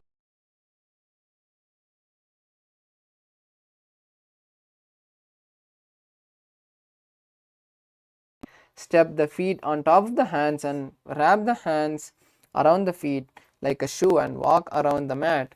Visualize you are wearing padukas. हस्ततलयोः पादतले कृत्वा तिष्ठेत् गच्छेत् पादुकासनं भवति. Next asana is Kukkutoddana asana. Now place the palms on the mat and raise the feet upwards into the air and then let them fall back. Do this again and again as you visualize yourself as a rooster. हस्ततले भूमौ कृत्वा पादतले च ऊर्ध्वमुड्डानं कृत्वा भूमौ पतेत्. Next asana is Viparita Nirtasana. Now place the hands on the mat and raise the legs upwards into a handstand. Move around in two hands dancing as you visualize yourself free from all inhibitions. हस्ततलाभ्यां भूमिं पष्टभ्य ऊर्ध्वपादाग्रे कुर्वन्. Next asana is Kunjarasana. Now separate the feet and place one palm on the down on the mat with the arm straight. Bring the opposite hand to the head. Visualize Swamiji in your inner space. अथ वक्षे महादेव कुञ्जरासनम् उत्तमं करे नैकेन पादाभ्यां भूमौ तिष्ठेत् शिरःकरः. The next asana is Kunjarasana.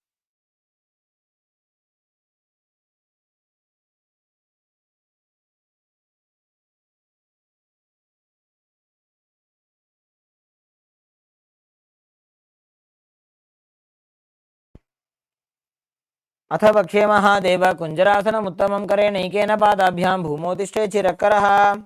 The next asana is Kadambasana. Now sit on the ground with the feet flat and heels to the body. Hold the respective ankle and lift the feet off the ground. Visualize yourself as a Kadamba tree. पार्ष्णिभ्यां भूमिं पष्टभ्य हस्तद्वयेन गुल्फौ धृत्वा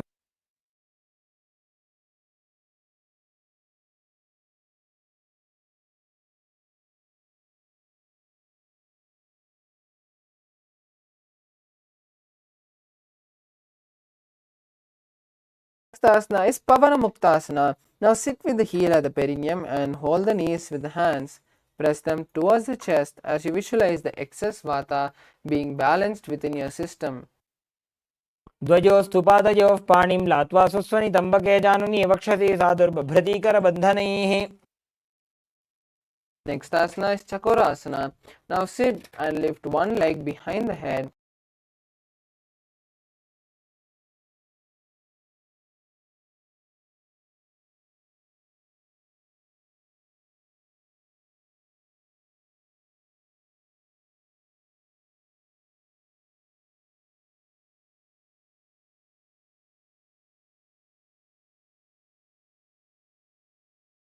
Hold the left toe with the left hand, index and middle fingers. Pull the foot to the left ear and extend the right leg out. Keep the leg straight and hold the big toe with the right hand. Visualize yourself as a bow and continue to perform the Sahaja Kumbhaka. पादाङ्गुष्ठौ तु पाणिभ्यां गृहीत्वा श्रवणापति धनुराकर्षकाकृष्टं धनुरासनमीरितम्. Asana is Ashtavakrasana. Now lift the left leg over top the left shoulder and bring the right foot across and place it on top of the left foot. Lean forward and down while extending the leg out to the left side as you lift the head and chest. Find balance and visualize yourself as a crane. वासिष्ठमदकौण्डिन्यम् ऊर्ध्वकुक्कुटमेव च. The next asana is Pranasana. Now place the right foot flat on the left thigh and bring the left foot flat on the ground. Have the left shoulder underneath the raised left leg and place the hand on the ground. Visualize you are immortal and gaze at the third eye. एतत् प्रभेदं वक्ष्यामि करोति यः स चामरः.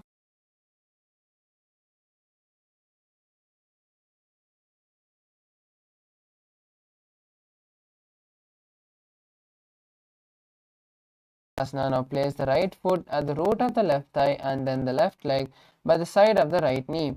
Hold the left hand by the right and twist the body remaining steady. Gaze to the third eye and visualize the Matsyendranatha.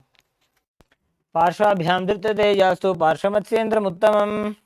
Next asana is Chakorasana on the opposite side. Now sit and lift one leg behind the head. Place both the hands flat on the ground and extend the opposite leg with the knee straight. Lift the entire body and visualize you're a powerful source of energy.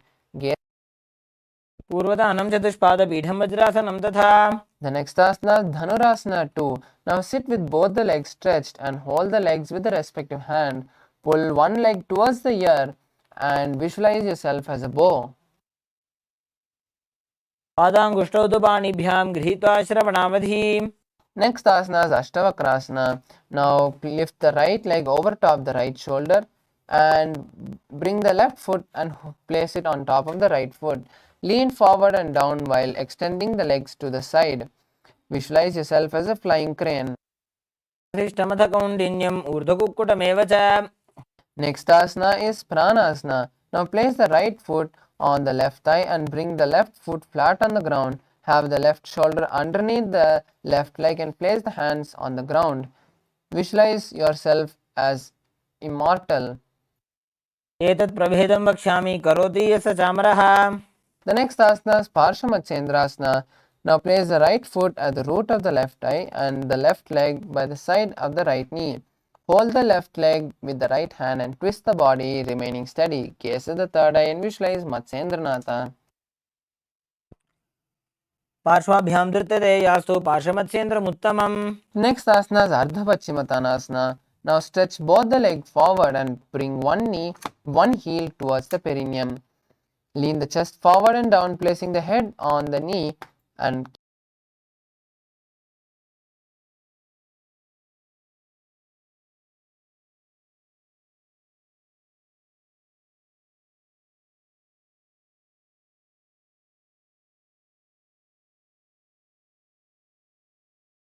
up towards the forehead and keep the knee straight. Visualize yourself as a crane.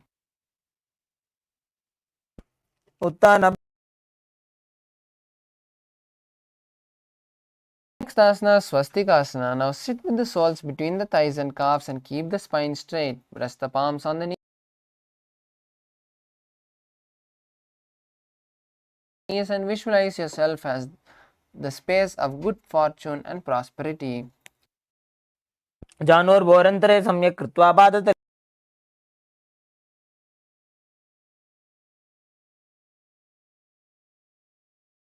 Next asana is Ghorakshasana. Now keep the feet flat, keep the feet in the same position with the soles between the thighs and calves and cover the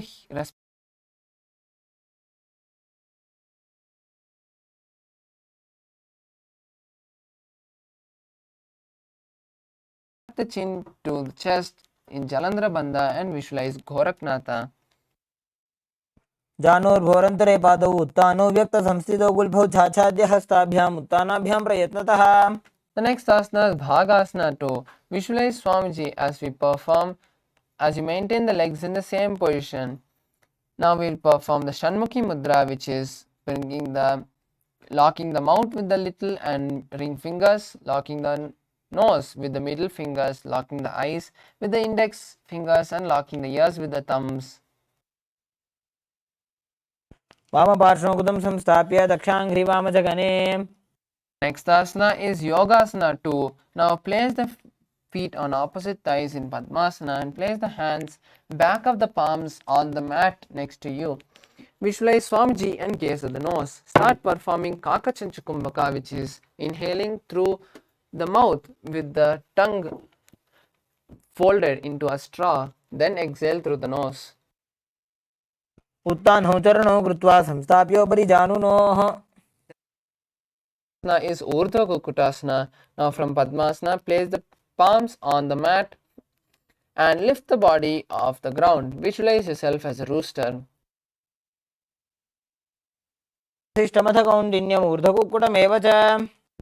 Next asana is Siddha Haratalyasana. Now from Padmasana, insert the hands through the gaps of the thighs and calves. Don't lift the body and stay steady on the mat. Visualize Swamiji and gaze at the nose. प्रथम पद्मासन कोकरे हस्तुतो भूगोडासन दिदरे. Asana is Hamsasana. Now from the same position, lift the body off the ground. Visualize yourself as a swan and gaze at the nose. Kukkutasana स्थित्वा स्कन्धपर्यन्तं ऊरूनि नीत्वा तिष्ठेत्.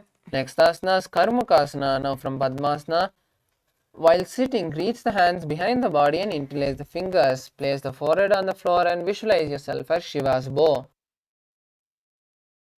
प्रथम पद्मासन कोकरे घोड़ासन दिमाहि करिदरे तरभदूसरी करदोवु आने कोन्या ऊपर संदिले ठाने. The next asana is Kurmasana 2. Now from Padmasana, bend the elbows, insert the hands through the gaps of the thighs and calves, and bend the elbows holding the respective shoulder. Visualize yourself as a tortoise. By जंग पर दक्षिण बाबा दाई जंग पर माइल्यावा. The next asana is Granthi Bedasana. Now maintain the same posture as you just lock the chin to the chest. Visualize you are in Shiva's knot position.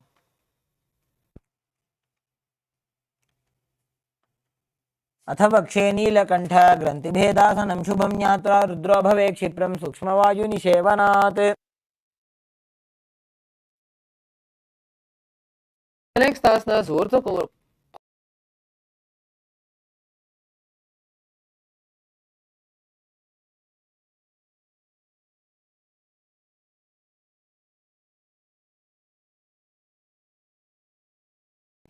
a tortoise and gaze at the nose. कुक्कुटासनबन्धस्थं कराभ्यां धृतकन्धरं पीठं कूर्मवदुत्तानमेतदुत्तानकूर्मकम्. Next asana is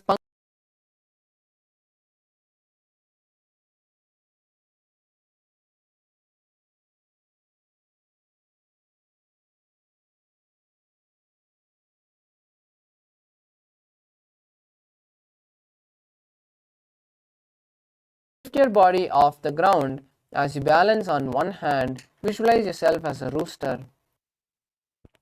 kukkutasana स्थित्वा एकेन हस्तेन अन्यस्य मणिबन्धं धृत्वा. The next asana is Pangakukutasana on the other hand. Now place the opposite hand on the mat, and with the other hand hold the wrist of this hand which is on the mat. Slowly lift your body off the ground, visualizing yourself as a rooster. Kukkutasana स्थित्वा एकेन हस्तेन अन्यस्य मणिबन्धं धृत्वा. Next asana is Gridrasana.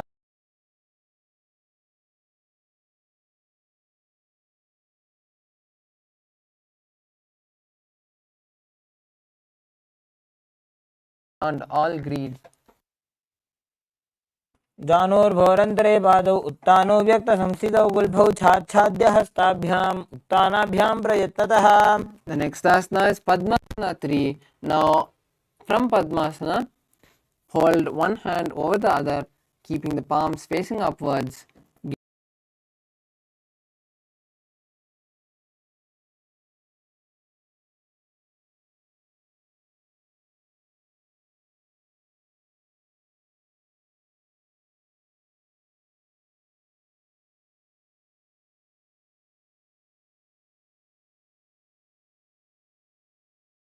कुर्यात् प्राणवायुप्रसिद्धये शुभासनं सदा ध्यायेत् पूरयित्वा पुनः पुनः. Next asana is Karmakasana 2. Now place the left hand on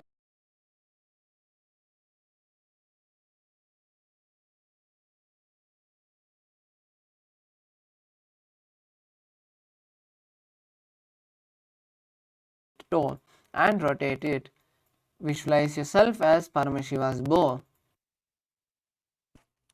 अथान्यासनमावक्षे योगपूरकरक्षणात् कृत्वा पद्मासनं पाद अङ्गुष्ठजङ्घयो स्थितम्. Next asana is Karmakasana 3. Now cross your hands behind the back and hold on to the respective toes. Visualize yourself as Paramashiva's bow and gaze at the nose. कार्मुकासनमाक्षित्य उदरे पूरयेत् सुखं तदवायुर्वसो जाति कालेन सूक्ष्मवायुना. The next asana is Dhridasana. Now maintain the same position as you release the Mahamudra Bandha and switch the gaze to the third eye.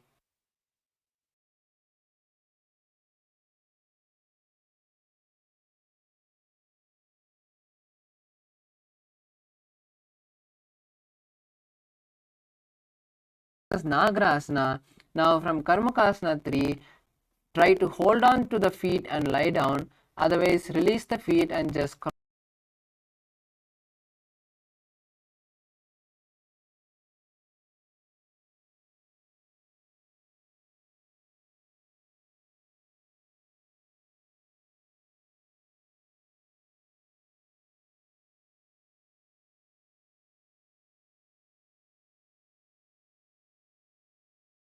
both the hands and squeeze your body as you visualize yourself as a ball.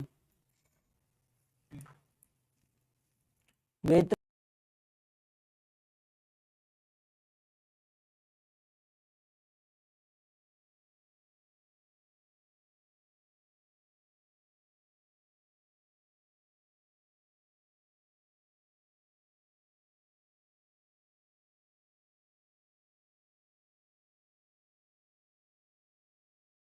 Bharashi milave. The next asana is Markatapitasana. Now lie on the back and bend the knees, keeping the feet flat on the mat. Place the hands under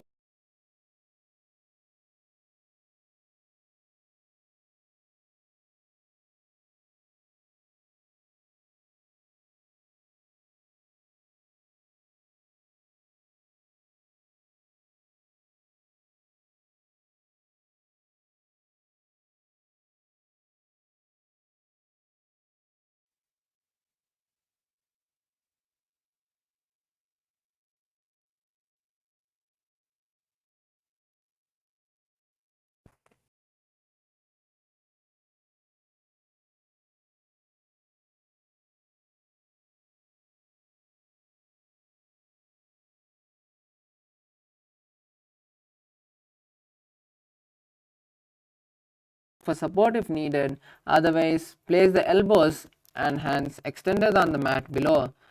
Balance the body as you visualize traveling through hell blissfully. ग्रीवाकण्ठेन भूमिं विष्टम्भ पादाग्रद्वयमूर्धमुत्रजेत्. The next asana is Tiryanavakasana. Now from Narakasana, bring the hands to the lower back. Keeping the elbow on the mat, raise the legs up vertically and then slowly lower them, angling them forward. Visualize yourself as a boat and continue to perform the Jalandhara Bandha.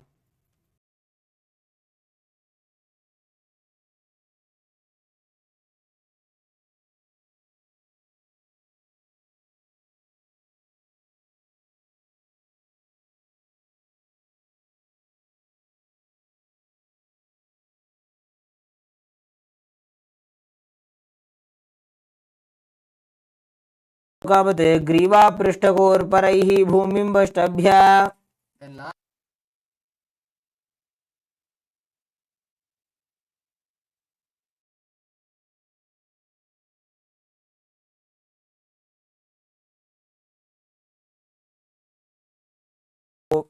शयनं तोषवासनं शवासनं श्रमहरं चित्तविश्रान्तिकारणम्.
Paramashivoham. Om Nithyananda Paramashivoham.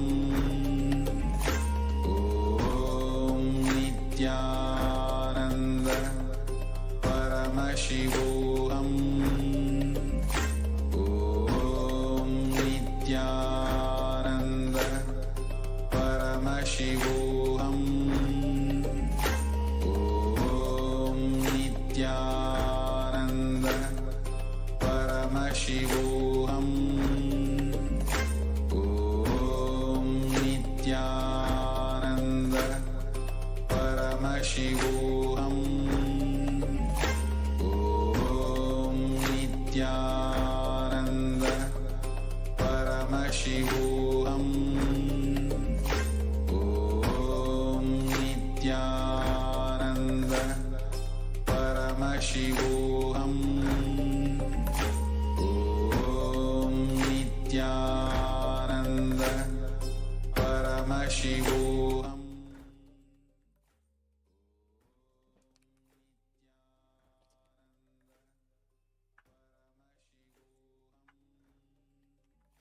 Nithyanandam Paramasukhadam Kevalam Jnanamurtim Dvandvatitam Gagana Sadrusham Tattvamasyaadhilaksham Ekam Nithyam Vimalamachalam Sarvadhi Sakshibhutam Bhavatitam Trigunarahitam Sadgurum Tam Namami.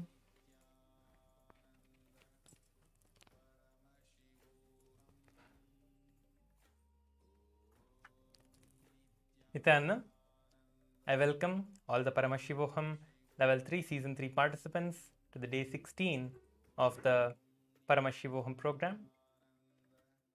Now we are going to be manifesting the powers of Paramashiva. We have just completed the Prathama Vinyasakrama and the Dvitiya Vinyasakrama Yoga today, and we have energized ourselves to be in that space of oneness and manifest these great powers. So let us now start the power manifestation. Get ready to manifest the powers. Please get your eye bands and be seated. Today we are going to be seeing words again. We are going to be scanning through the third eye and seeing words. So get your eye bands and prepare yourselves for the power manifestation.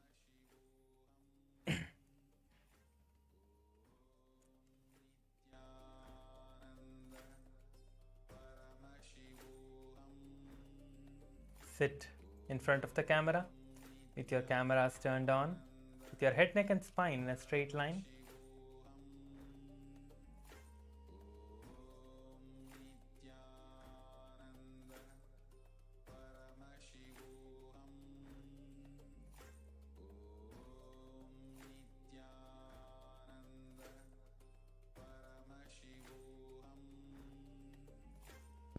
Yes. Now sit in front of the camera with your cameras turned on. With the intense manifestation, with the intense intention to manifest the powers. All you need to do is just sit and close your eyes and request Swamiji to manifest through you and show whatever is there, and it will happen. There is no other effort that you need to put from your side. So now I'll be chanting the Shastra Pramana for the power of the third eye reading. Shastra Pramanas are the great revelations by Paramashiva himself in the Shastras, which are the Hindu Puranas, Vedas and the Agamas. Let us now listen to the Shastra Pramana for the power of the third eye reading. Kapalantarmano nasya Tishtanmilitalochanaha Kramena manasodardhyat Lakshaye lakshyamuttamam.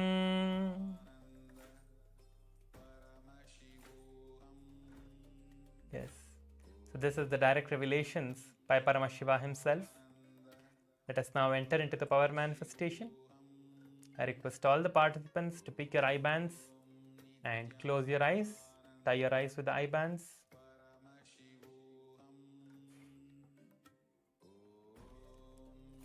Just close your eyes. You don't have to tie the eye bands too tight. Just close your eyes with the eye bands. Just enough to, make sure that there is no light entering into the eyes. That is all you need to do.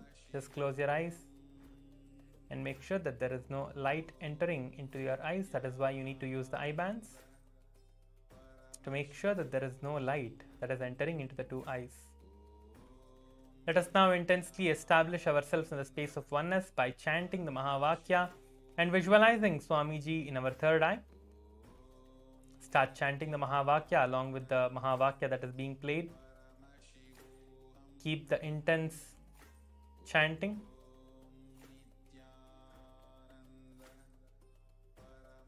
Yes. Keep it going. Chant the Mahavakya intensely in your inner space or aloud. That's up to you. But let your whole being vibrate with that energy and the space of the Mahavakya, connecting you in the space of oneness with Swamiji. Keep your eyes closed now. We are going to be projecting the image for you. Continue to do the power manifestation and keep your eyes closed. The image is now being projected. It is projected for all of you. Please keep your eyes closed and continue to manifest. Just request Swamiji in your third eye, Swamiji, please show me whatever is being projected on the screen, and establish yourself in the space of oneness by chanting the Mahavakya and visualizing Swamiji. You will see that Swamiji is showing you whatever there is. So now you can go ahead and scan the word through the third eye and see. Let us continue to manifest the power. Om Nithyananda Paramashivoham. Om Nithyananda Paramashivoham. Om Nithyananda Paramashivoham. Om Nithyananda Paramashivoham. Om Nithyananda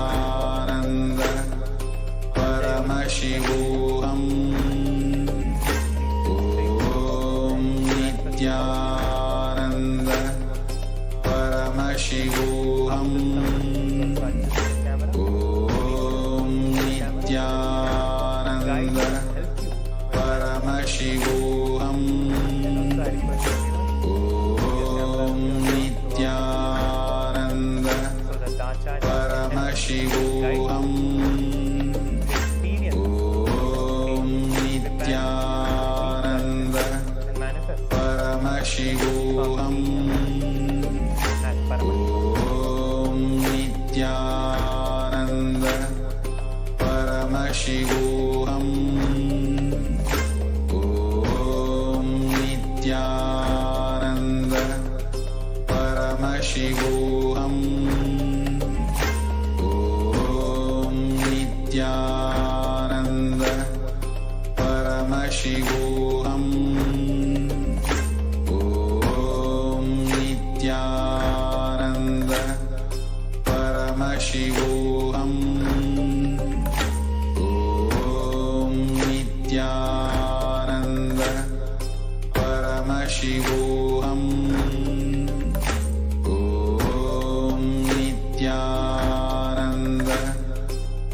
Paramashivoham.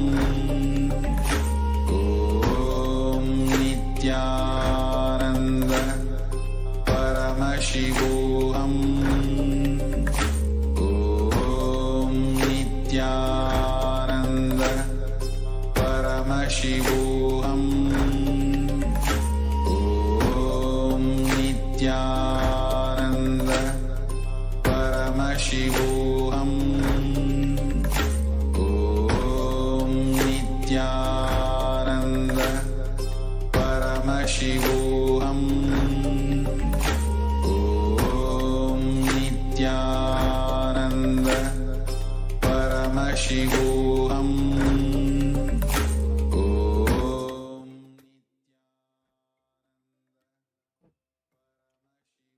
Yes. Now you can relax. Take your eye bands off and slowly open your eyes. You can relax now and open your eyes. Please go ahead and post your answers in the Zoom chat. Whatever was revealed to you in your third eye, go ahead and post that in the Zoom chat.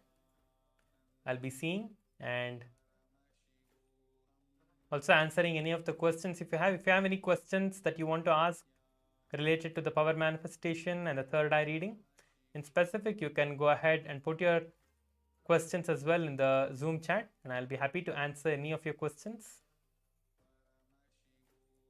Nithyanandam, Sanjayori, can you hear me? Yeah, if you're there, please make sure to set your camera so that we can see you in the camera. I think your camera is on, but I cannot see you clearly. Please make sure to be visible in the camera so that we can see you and guide you. Yes. Please continue to post your answers in the Zoom chat. Whatever word you saw, go ahead and put that in the Zoom chat. If you have any questions, please go ahead and feel free to put your questions as well in the Zoom chat. I'll be reading and answering any of the questions that you have. So let us continue now. Please go ahead and post your answers. Yes.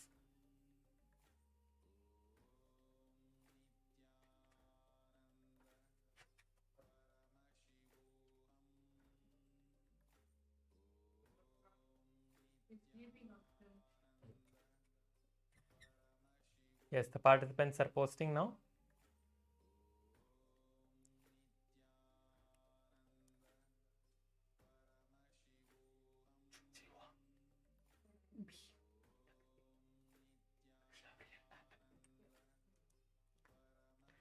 Jinjiwang is saying bean and WA, and Nitya Krishna Priyan is saying apple. Okay. Ya Feng is saying farmer. Okay, so now I'm going to be projecting the word that was there. You can see that the word was August.